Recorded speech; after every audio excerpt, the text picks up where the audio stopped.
I would like to tell you of two women that each sold a business to Berkshire Hathaway, to me actually, for many, many, many millions of dollars. Both of them started with $2,500. By a coincidence, it was the exact same amount. It was everything they had in the world. And one of them was a woman who landed in Seattle in 1917, couldn't speak a word of English, had a tag around her neck. The tag said, Fort Dodge, Iowa. The Red Cross got her to Fort Dodge, where she was reunited with her husband who had come to the country a couple of years earlier. And she lived in Fort Dodge for 2 years, and as she put it, she felt like a dummy. She couldn't pick up the language. She couldn't learn a word. And so she and her husband decided to move to Omaha. So they came to Omaha in 1919, and there she found a small colony of Russian Jews, so she started feeling more at home.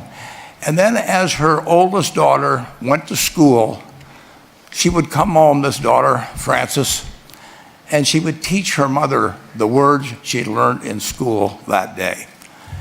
And this woman, Rose Blumpkin, spent 20 years saving money, bringing first her siblings over, her mother and father, $50 at a time. She sold used clothing to do it. She had 4 children during this period. And by 1937, after 20 years, she'd saved $2,500. She went to Chicago and she bought what she could of furniture. Her dream had always been to open a furniture store. And this woman who had never gone to school one day in her life, with $2,500, but with the same spirit that the people in this room had about having a dream and working to accomplish that dream, she built a business which she sold to me in 1983 for $60 million approximately, and which did $1.5 billion worth of business last year. The 4th generation is working in that business. This woman, Rose Blumpkin,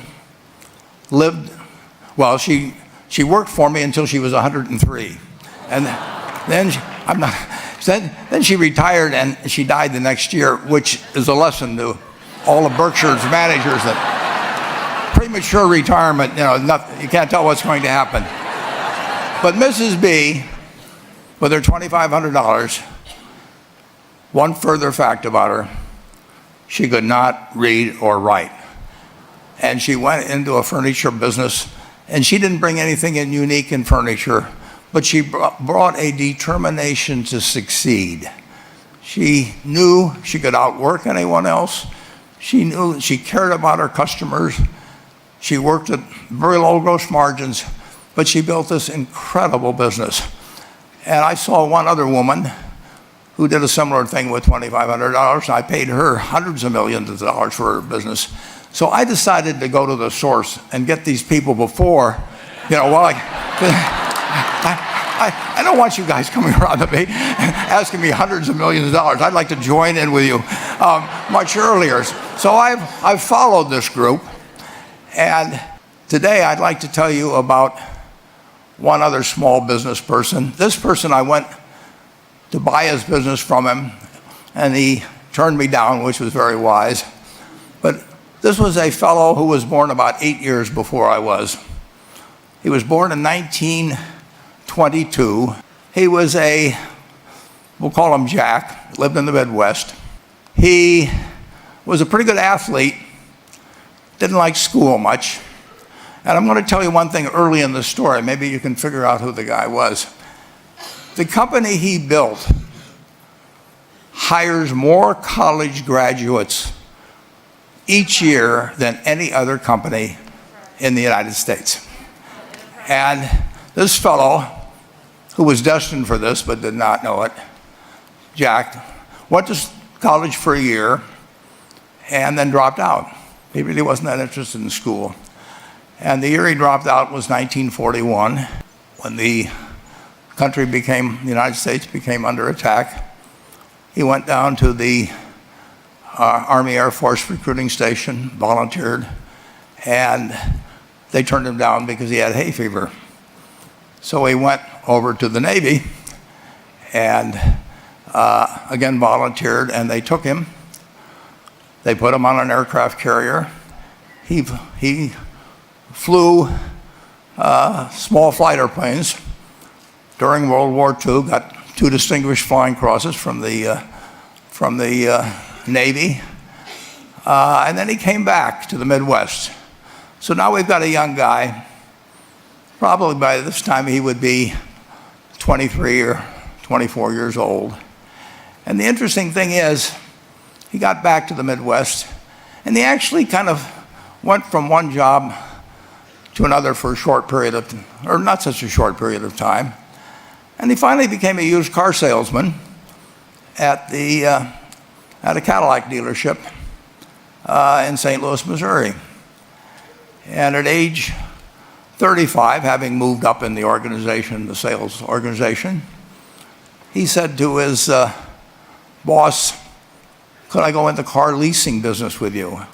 The boss said, "Well, if you'll cut your salary in half and you'll come up with," I think it was $25,000, which he borrowed, "we can become partners in a car leasing company." So my friend Jack started at age 35 in the car leasing business. And he had 7 cars. It was pretty slow. In fact, one of the things he did was whenever the phone rang, he let it ring 3 or 4 times so people would think that he was very busy answering other phones. And of course, it was the only call he was going to get all day. So his first venture was okay, but it wasn't really going to go anyplace. And there's a lesson in this for all of us. At age 40, he decided, with 17 vehicles, 17 cars, he was going to go into competition in the rent-a-car business. So now he's taking on Hertz and Avis and National and people like that who have hundreds and hundreds of thousands of cars. And he's got 17 cars, and his cars aren't any different than theirs. I mean, he's buying them from General Motors or Ford or Chrysler. And he can't get the airport locations. Those companies have them all sold up. But he was determined that he would basically offer the customer, can't offer him a different car, but he can offer them friendlier service than they've ever seen. And so he started a company. He named it after the battleship that he'd flown from in the Pacific, which was the USS Enterprise. And he died about a year and a half ago. But when he died, his rent-a-car company, starting with those 17 cars, was worth more than Hertz and Avis and all the rest of the rental cars put together. The man's name was Jack Taylor, and his son, Andy Taylor, is a good friend of mine, runs the business now. A grandchild is in the business. There'll probably be a 4th generation along the line. So this man, in the United States, he didn't invent artificial intelligence. You know, he didn't do anything that, just like Mrs. B selling furniture, I mean, that any one of us could have entered those businesses. But he lived by the creed, basically, of delighting his customers and working with people and establishing the relationship with them so that they in turn would want to delight the customers. He couldn't go out there and take care of every rental car possibility, but he learned how to project himself and his attitude toward his fellow man and his desire, to make a friend out of every customer. He managed to take very ordinary cars and turn them into this extraordinary business from virtually nothing. And it illustrates several points. One is, you don't necessarily get it right exactly right the first time. I mean, the car leasing business, basically you were competing on the cost of money to finance cars. And it's very hard to delight a customer when you just give them the car and tell them to send you a monthly check for 5 years and you'll be back at that time. So his talents were being wasted basically in that business. But at the age of 40, with all of that experience behind him, he found the golden key, and he took a very ordinary business and turned it into an absolutely extraordinary operation, just like Mrs. B or Rose Blumpkin did with furniture.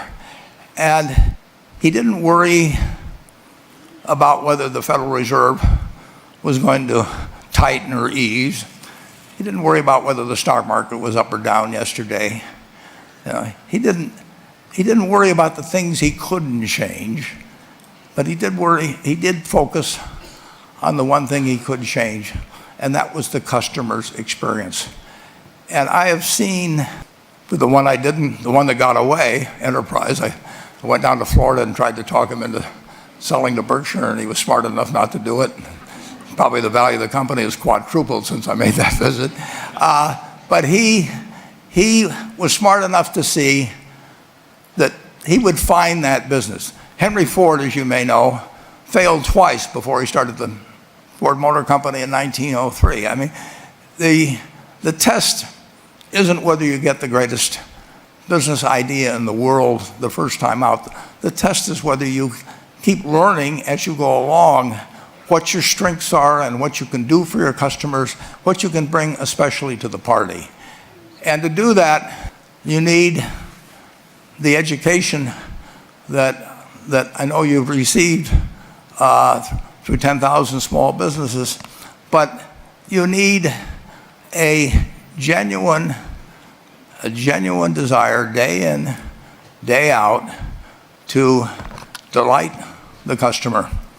I've never seen a business, and I've seen a lot of businesses, but I've never seen one that delights the customer that doesn't succeed. I mean, what you want is that customer the next day when they think, do I want to rent a car or do I want to buy some furniture? What goes through their mind? It's the place where they've had a great experience. I don't know what I paid for this tie. Actually, probably if somebody gave it to me, but for the purposes of this speech, I will say I have no idea. But or the shirt I'm wearing, but I do know. I will remember how I was treated when I bought it. I mean, you long forget about the price, but you never forget whether you had a good experience or a poor experience with the purchase experience. And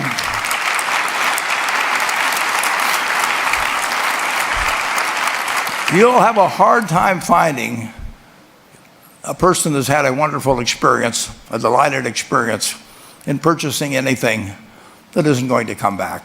And similarly, if the memory is of rudeness, indifference, whatever it may be, they're never going to come back. And as a small business owner, and as you grow, you have to not only be able to project that interest in people's well-being, in delighting them yourself, but you have to do it through other people. And you won't be able to do it through people who themselves do not feel they're being fairly treated, that their views aren't appropriately considered. So you really do have to learn to multiply yourself through other people. And I advise the young people that come to Omaha. We have a number of classes. The key is to, certainly in terms of your personal life, the most important decision you'll make is the spouse that most of you will likely have. And it's very important to surround yourself with people that are better than you are. You are going to move in the direction of the people you associate with. So you constantly.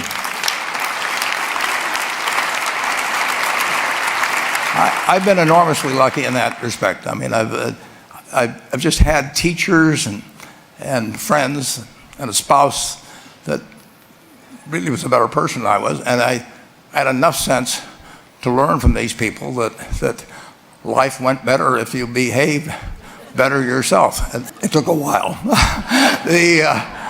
So I advise you to seek out, as your partner in business, your partner in life, whatever it may be, look for the people that actually are examples to you, rather than somebody that you think you need to straighten out yourself.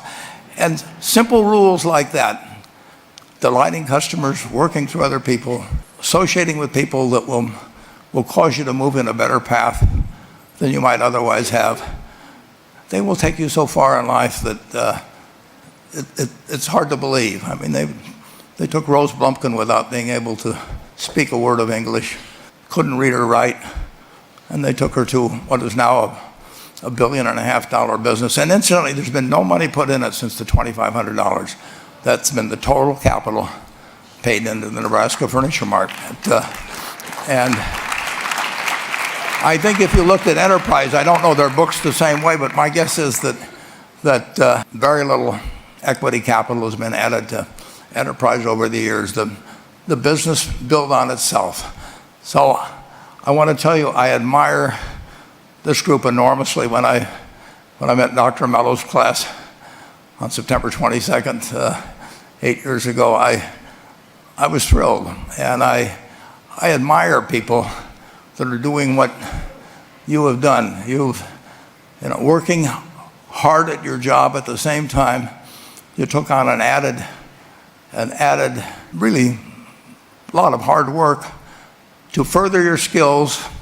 99% graduate. I mean, that's a mind-blowing statistic. And I'm looking at 2,200 people here who I admire. I'm cheering for you, and I can tell you the best is yet to come. Thank you.